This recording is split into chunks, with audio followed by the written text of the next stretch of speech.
Welcome to the latest episode of Five on the Floor on the Five Reasons Sports Network. Thanks for joining us on your favorite podcast app, Google Podcasts, Apple Podcasts, Spotify, Red Circle, also the Five Reasons YouTube channel.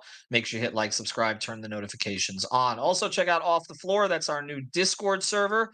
We got a ton of channels on there. We're going to be adding a video channel with Brady's breakdowns. It's $2.99 per month. Make the move from Twitter X. Get Heat Talk all day long.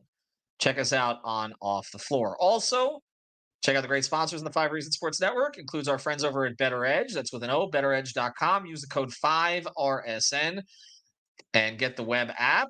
And you also get $20 to play. We run contests there every week. The NFL contests are just $10. The NBA contests daily are just $3. And again, you're getting $20 to play. You can also bet on anything else you want there legally. So check it out at betteredge.com. Use the code 5RSN.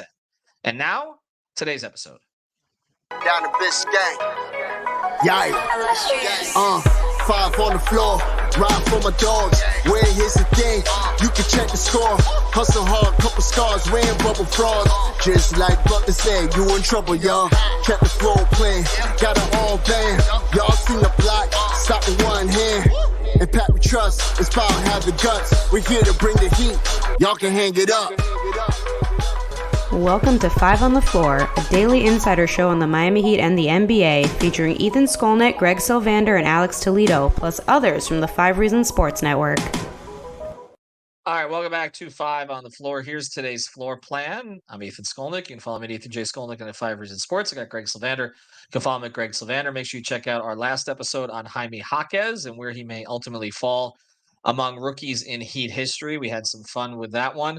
Now, this episode we're doing, if we were doing this like over the summer or even like a month ago, we would like title this an emergency episode. Like we'd have all hands on deck here. Whatever Brady and Alex are doing now, they would be with us because it's transaction talk. And we know that everybody loves the transaction talk. We do the transaction talk, gets more downloads always. It does on playback also, YouTube channel, podcast feeds, than if we talk about the team and the games. That's just how the business is these days.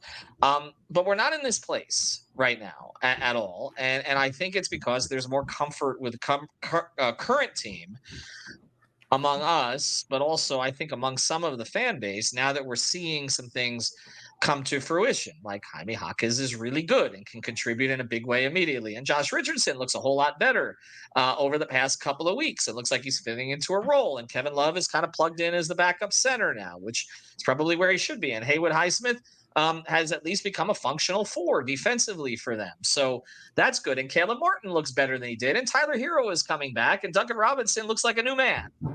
And Bam's gotten better. So there are issues with the team. There are always going to be issues. Bam's hip, how Tyler's going to integrate. We'll do episodes on that. But for the most part, I think even with an 11-8 record, which is not elite by Miami Heat standards, people are feeling okay. And so when the news comes out that DeMar DeRozan, Sam Amick, who is a trusted voice in NBA media and a friend of mine as well, he's been on the podcast, when he comes out and he says that DeMar DeRozan, that one of the two teams that he'd prefer to be moved to, if he's ultimately moved as the Miami Heat, this is a player who's been a multi-time All-Star. And everybody's just like, okay. And I think, Greg, some of it is what I'm talking about, which is that the current team looks better than I think a lot of people thought. We thought they had more depth. Or at least I did. I kept saying that. But I think it's also a fit thing with him specifically for this particular group and what they actually need. Which do you think this is more of, that this did not create, I guess, more of a ripple, even though we're going to do a few minutes on it, but this isn't all hands on deck? I think it's a little bit of both, frankly, and I hate to take the cop-out answer, but I also want to remind everyone that it's December 1st, and a large percentage of the league can't even be traded yet.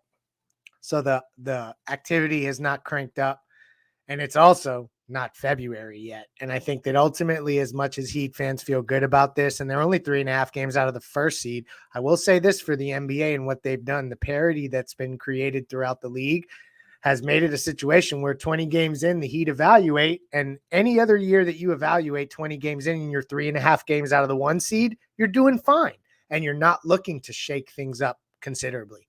That being said, I think come February, there are many Heat fans that would like to see the team upgraded by virtue just of the fact that they have a big expiring contract that could be used. But also, when you watch how the team's playing now and you see that they have young pieces developing, but pieces that can contribute right now, and they look good in spurts, you want to see that get even better. So as much as this is not going to cause a stir today, and I also want to eventually get into the mechanics of this from a salary perspective, because I think it may sway Heat fans on which way they go here. DeMar DeRozan, he doesn't move the needle for everyone because he's not Kevin Durant, and he sure as hell ain't Dame Lillard. The weird thing, I'm just going to end here, and we'll talk more, but because we say it's not a fit, that's what scares me, to make them think that they would go and double down on this and figure it out, because Spoelstra is a madman. And so, like, the moment that we discredit or turn our backs towards a transaction, Ethan, what will happen to you and I, because of the way the universe works, is this will be the one that happens. And I also want to provide the caveat as I close here. I have not checked in with anybody on this, so we're riffing this episode. This is not anything from me that's sourced at all. Yeah, all right. So a couple of things on this. The first thing is that we discussed DeMar DeRozan at length a couple of off seasons ago, and the possibility of him taking less money to play in Miami, and he ultimately took a lot more money from Chicago. So it was never really a real possibility. He has a relationship with Jimmy Butler. We know that. He also has a relationship, we know, with Kyle Lowry, although likely Kyle Lowry would be the guy going the other direction. I think there are a couple of things here. One is that he is not really a fit for what they need. And I say that in terms of, and you talk about doubling down, the Heat are a mid-range team. Like, that's what they do.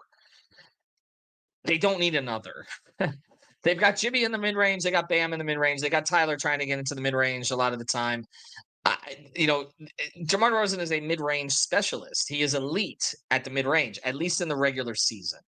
And he is not a three-point shooter. He's not a floor stretcher. And as brilliant as Erik Spoelstra can be with this offensive stuff at times, you're asking a lot to try to unclog the lane for all these guys. To me, it just doesn't make sense. He's also never been an elite defender, even when he was an elite athlete earlier in his career. He can be functional on the defensive end. He's not elite. And I've said this, that they had more interest in Drew Holiday than Dame Lillard ultimately because of Drew's defense. And they're always going to lean towards the defensive guy, and that's not DeMar. Now, he's a great person. I think most people in the NBA would say that, and he'd be a great fit in the Heat organization from that standpoint.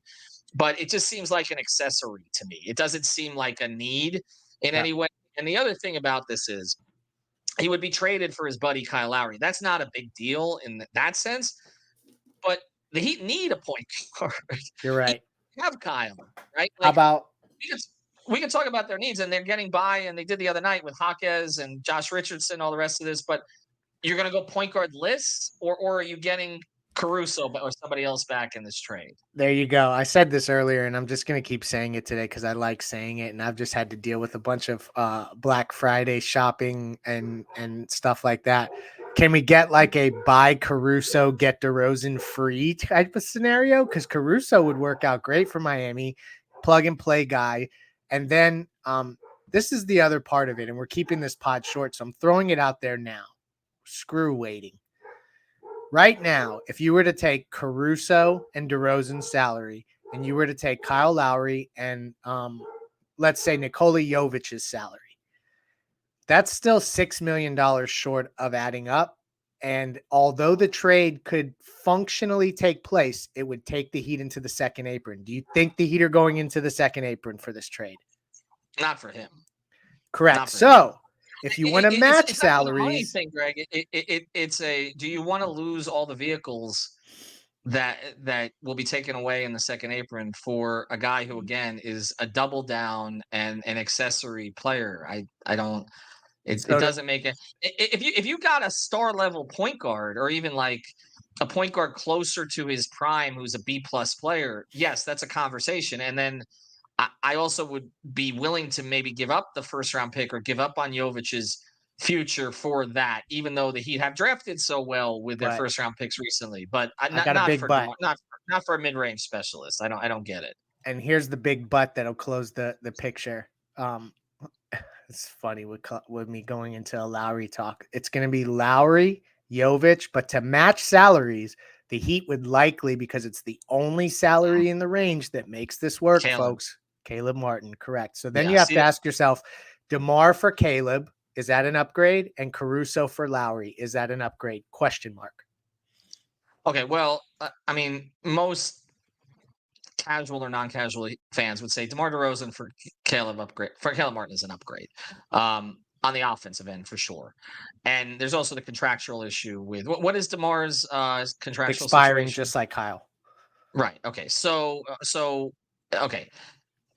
But Caleb's expiring, and we know that that's going to be an issue at the end of the season on whether or not they pay him. So if you're thinking of Caleb in rental terms, and even DeMar in rental terms, then yes, it's an upgrade. Even though Caleb's probably a better defensive player than DeMar is, but the offensive, there's no question. Okay, DeMar is a borderline Hall of Fame talent. The other issue with DeMar though is DeMar shrinks in the playoffs, and he has consistently, and that was the cash in that the Toronto Raptors did, where I've referenced this before, but there was a study done before Masai made that trade in Toronto, and at that point, of the top 30 players in the league, the guy whose production went up the most in the postseason was Kawhi Leonard, and the one who's went down the most in the postseason was DeMar DeRozan, and they cashed in on a championship. Now, we can say if Durant and Clay hadn't gotten hurt, but whatever. They won the title.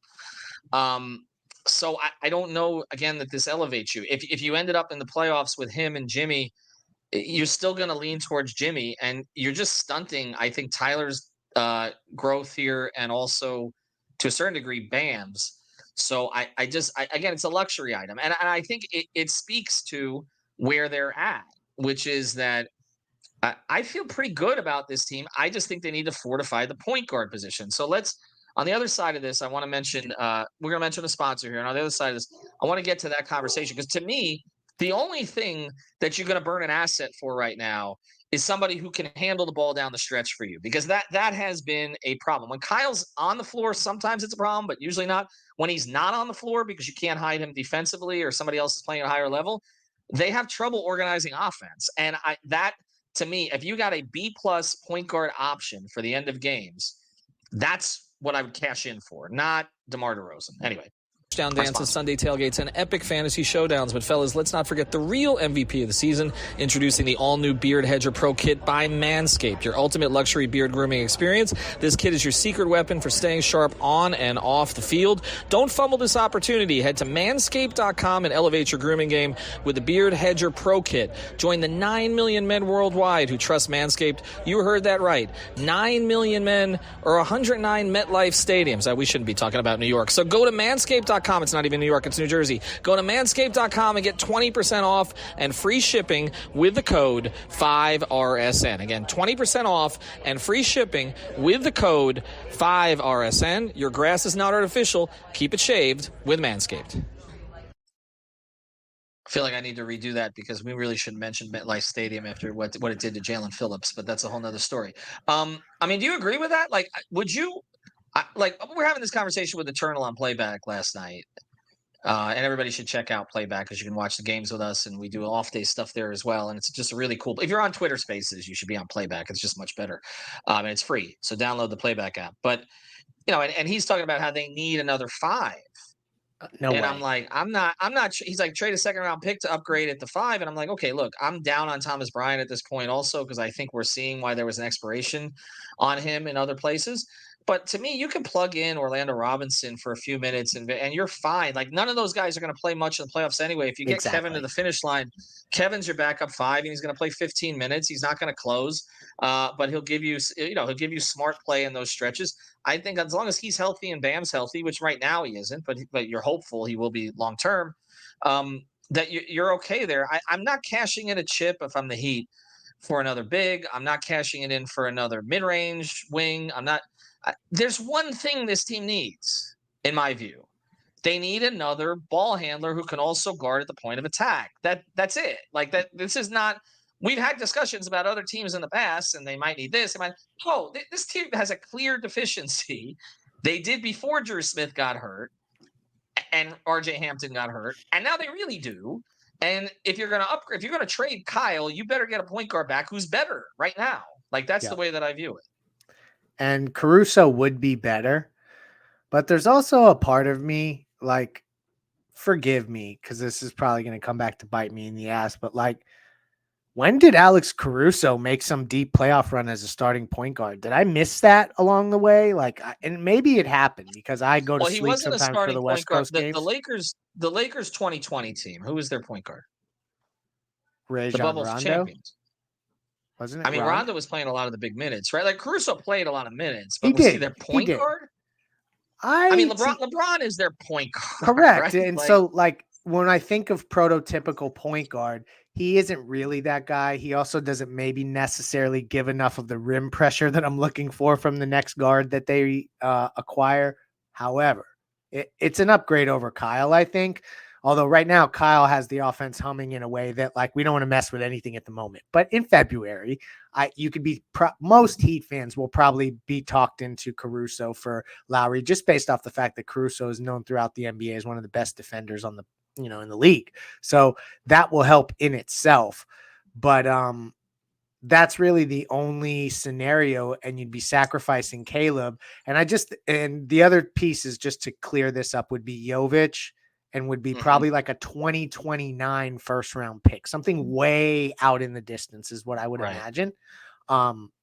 And so, like, you have to ask yourself, do you get that much better, or do you try to find another point guard and another wing on another team that maybe stretches the floor and still gives you that point guard that you like? And, like, that's a whole nother episode. But Caruso, DeRozan, there's something there.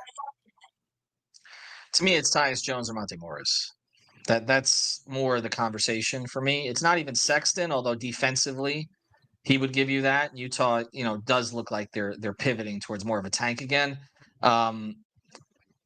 He's such a streaky shooter, though. I would say, and he needs the ball in his hands a lot. Like, to me, Tyus Jones is the guy. Like, that's who I would go after. Monte Morris is kind of like if you could get Bogdanovich also, but it sounds like Monty Williams is attached to Bogdanovich and wants him to be one of the veterans of this Detroit rebuild, which looks like it's going to take about 50 years. And Morris hasn't played, so we don't even know where he really looks like. Right. No, but if you look at his numbers and Tyus Jones' numbers, they're actually strikingly similar.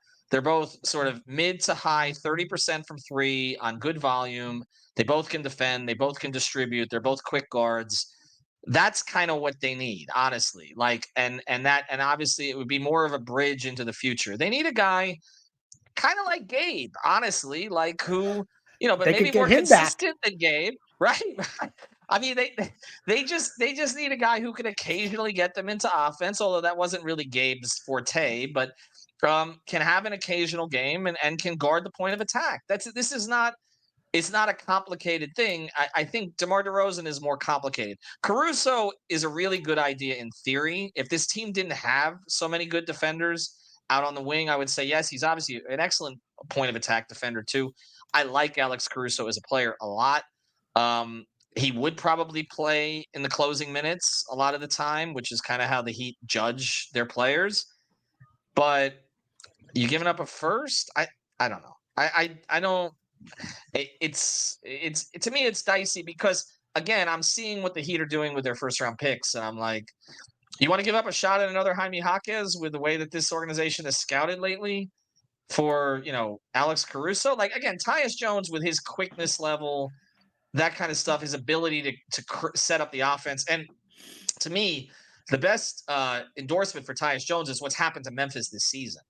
Because without, and I know Steven Adams is out, but without John Moran, they were a good team still. You're right. But this year, now it's Marcus Smart and they're awful. Okay. And Tyus Jones to me held a lot of that stuff together. He was great. I mean, he tore apart the Heat a couple times. The Heat are very familiar with him. Jimmy's close with him.